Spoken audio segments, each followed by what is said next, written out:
It was supposed to be a simple election, people casting votes, democracy in action. But on July 28, 2024, something went terribly wrong in Venezuela, and what happened next would push two nations to the edge of war. By January 2026, American warships surrounded Venezuela. Fighter jets circled Caribbean skies. Over 100 people were dead. And then, on January 3rd, the unthinkable happened. Eyewitness, Vanessa Silva. The sound was huge, stronger than thunder. My whole home was vibrating. I saw something falling from the sky and then, boom. Explosions rocked Caracas. The capital of Venezuela was under attack, and President Nicolas Maduro, he had vanished. This is the story of how we got here, how a stolen election became a kidnapping, how diplomacy became war. Let's go back. July 2024. Venezuela was about to hold a presidential election. On one side, Nicolas Maduro, who'd been in power since 2013. His country was broken, inflation through the roof. Over 7 million people had fled. But Maduro wasn't going anywhere. On the other side, Edmundo Gonzalez, a quiet, 75-year-old diplomat nobody really knew. But everyone knew who was really behind Gonzalez. Her name was Maria Corina Machado, a fierce opposition leader. She was wildly popular. Polls showed she would crush Maduro in a landslide. So Maduro's government did what dictators do. They banned her from running. They were afraid of her. Everyone loved her. So they said, "You can't run," just like that. Gonzalez stepped in as her replacement, and something incredible happened. Despite everything stacked against them, despite the intimidation, despite the fear, Venezuelans came out to vote in massive numbers. The polls all said the same thing. Gonzalez was going to win, and win big. We're talking 70-30, a landslide. But then at midnight, the government's electoral council made an announcement.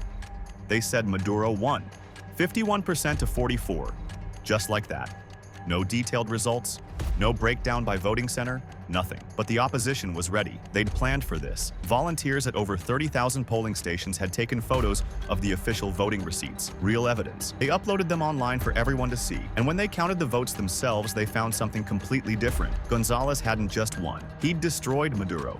67-30. This was one of the most blatant electoral frauds in modern Latin American history. The evidence was overwhelming. The Carter Center was there. International observers, they all agreed. This election was stolen. And the Venezuelan people? They took to the streets. Maduro's response was brutal. Crackdowns, mass arrests, police firing into crowds. By September, Venezuela had over 1,700 political prisoners, the highest in the country's history. Gonzalez fled to Spain for his life. Machado went into hiding somewhere inside Venezuela, and on January 10, 2025, Maduro declared himself president. Again, the world watched in disgust. Most countries refused to recognize Maduro's so-called victory.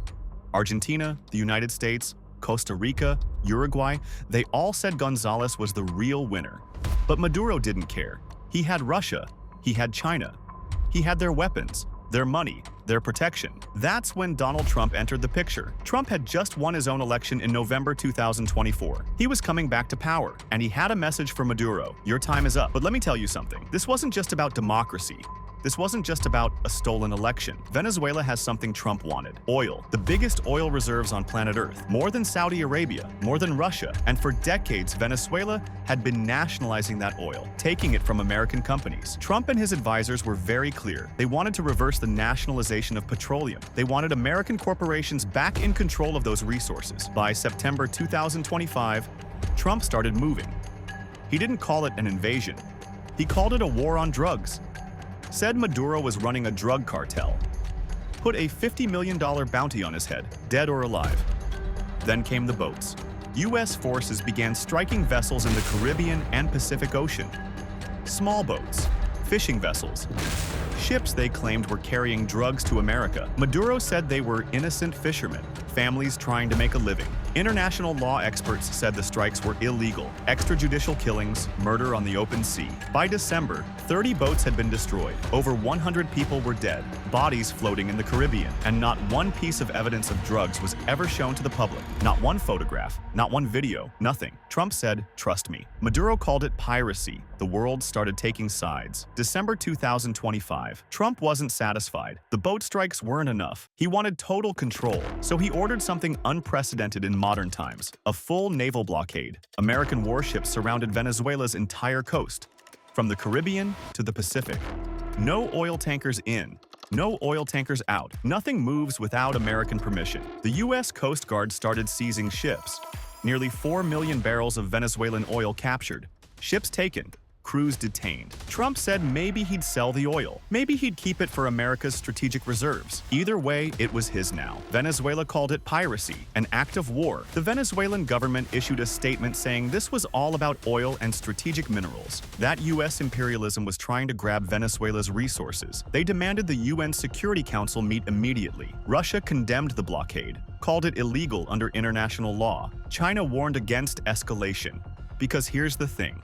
Venezuela wasn't alone. Russia had been helping them for years. Military equipment, fighter jets, technical support. Venezuela had nearly 24 Russian Sukhoi 30 fighter bombers, some of the most sophisticated aircraft in all of Latin America. They weren't going to just let America walk in. Fighter jets poured into Puerto Rico, into the Caribbean. Aircraft carriers, helicopters, surveillance planes. 10 to 15% of the entire U.S. Navy worldwide was now focused on one country, the largest American military buildup in the region since the Cuban Missile Crisis. Every day, it looked more and more like we were preparing for an invasion. The question wasn't if something would happen. It was when. Maduro wasn't sitting still either. Military drills in the streets of Caracas. Soldiers mobilizing. Anti-aircraft batteries activated. He went on television warning his people that an American invasion was coming, that they needed to prepare to defend their homeland. The Venezuelan statement to the world was clear. The entire country must mobilize to defeat this imperialist aggression. But military analysts knew the truth. On paper, Venezuela's military was strong, but against the full force of the United States military, it wouldn't last long. On December 30th, Trump announced the first land strike, a dock on the coast, where he said drugs were being loaded. Then more strikes in the Pacific. 2 more people killed. The world held its breath. Everyone could see it coming. War was inevitable now. January 3rd, 2026. Early morning. The city of Caracas was sleeping. Then, the sky opened up. Eyewitness. Vanessa Silva. I was at home when I saw it. An explosion from my window. The sound was huge, stronger than thunder. It caused my home to vibrate. Caracas is built in a valley, mountains on every side. The sound of those explosions reverberated through the whole city. Boom after boom after boom. Vanessa Silva said her heart was pumping. She was scared by how close the explosions were, but they seemed precise, targeted. Eyewitness. Vanessa Silva. A relative of mine saw something falling from the sky. 10 seconds later, we heard the boom. Power went out in parts of the capital. Helicopters filled the sky. Blackhawks. Apache gunships. The kind of aircraft that only mean one thing: special operations. And then silence. Everyone in Caracas was frantically messaging each other. Are you okay? Did you see it? What's happening? But nobody knew. The government wasn't saying anything. No official statement, no reassurance, nothing. And that's when people started to panic. Because if you're the government, if you're in control, if you're still in command, you go on television, you reassure your people, you show them you're still there. But Maduro? Maduro was gone. Hours later, President Donald Trump stepped in front of cameras in Washington. The United States of America has successfully carried out a large-scale strike against Venezuela. President Nicolas Maduro has been captured and flown out of the country. Great planning, great troops, brilliant execution. The world erupted. Venezuela's vice president demanded proof Maduro was alive. Russia called it an act of war, an illegal kidnapping of a sovereign nation's leader. China condemned it. The UN Security Council scheduled an emergency meeting. Finally, hours after the strike, a statement appeared from the Venezuelan government. But it wasn't signed by anyone important. It wasn't read by a general or a cabinet minister. It was read by a junior official. Phil Gunson, a senior analyst from the International Crisis Group, said it perfectly. This is the moment when the government and the military should be on air, reassuring people they're still in control. Instead, we got a hastily written statement from a junior official. That's not reassuring anyone. Because here's what everyone realized. The air defenses didn't work. Those sophisticated Russian fighter jets, they never took off. Not a single American aircraft was reported shot down. Venezuelan military either couldn't resist or didn't want to. American troops were now on Venezuelan soil. The defense minister called it the greatest outrage the country had ever suffered. An invasion, an act of imperialist aggression. But Trump, he called it a success. So how did we get here? How did an election in July 2024 lead to American forces capturing a foreign president 18 months later? It started with a lie, a stolen election, a dictator who wouldn't let go. 67 to 30, the people voted, the government lied. Then came the pressure, the sanctions, the bounties, $50 million for Maduro's head, the strikes on boats. over 100 people dead, each step bringing us closer to war. Next was the blockade. Ships seized, 4 million barrels of oil taken, two superpowers watching from opposite sides, Russia and China versus the United States, and finally, the capture. The night Caracas shook. The night the sky lit up with explosions. The night a president disappeared. A line crossed that may never be uncrossed. As of today, we're on the brink. Maduro's whereabouts unknown. Russian and Chinese forces watching. American troops in a foreign country. The Venezuelan people caught in the middle. The question everyone's asking is simple. What happens next? Because in war, once you take the first shot, once you cross that line, it's very hard to go back. And right now, nobody knows if we're looking at the end of a dictatorship or the beginning of something much, much worse.